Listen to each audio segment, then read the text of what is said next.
Le supplément de ce 19-20 consacré ce soir au recyclage, à la récupération, la réutilisation de mobilier ou de matériaux.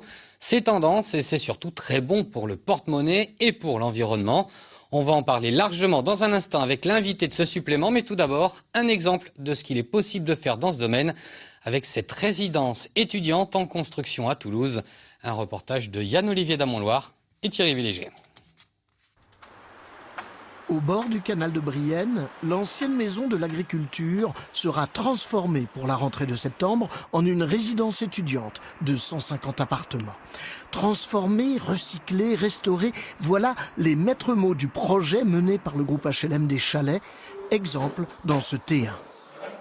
L'élément de rangement qui se situe dans ce T1, c'est le petit caisson qui sert à la fois de table de chevet, de rangement bibliothèque et de rangement de bureau. Donc effectivement, c'est un petit rangement assez condensé qui vient en complément des rangements de la cuisine et du dressing. Ce caisson, c'est ici, dans les ateliers de Castres, qu'il a été fabriqué. Depuis 3 ans, au sein de cette recyclerie coopérative, Marcin est un véritable artiste créateur. Cet artisan polonais conçoit des pièces d'ameublement de toutes sortes, à partir parfois des matériaux les plus improbables. Nous récupérons des matériaux premiers chez particuliers ou chez professionnels. Si, par exemple, quelqu'un arrête l'activité, il a besoin de vider de son usine, on vient avec notre camion, on aide des gens pour débarrasser des choses. Revalorisation, recyclage. Dans l'atelier des bricoleurs à Toulouse, Bastien a choisi le bois de palette comme matériau de base. Menuisier ébéniste, il redonne non seulement une nouvelle vie, mais aussi une forme de noblesse à ces planches en sapin qui, sinon, seraient condamnées à finir brûlées.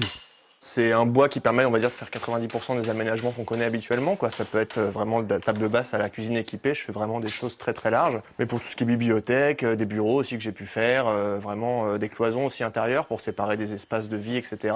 C'est un matériau qui s'y prête très très bien et qui vraiment a une touche très particulière une fois terminé, quoi. La contribution de Bastien à l'équipement des chambres d'étudiants, c'est ce porte-valise à claire-voie au-dessus de la porte d'entrée.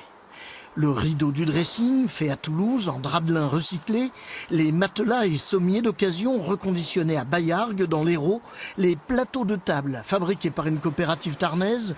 Au total, 12 partenaires sont fédérés par l'association Merci René autour de ce projet. Pour nous, ça a été un travail très intéressant de pédagogie auprès des professionnels pour les sensibiliser à réemployer du mobilier, à l'acceptabilité aussi de ce type de produit, de l'esthétique que ça peut porter et du fait qu'il y a une histoire.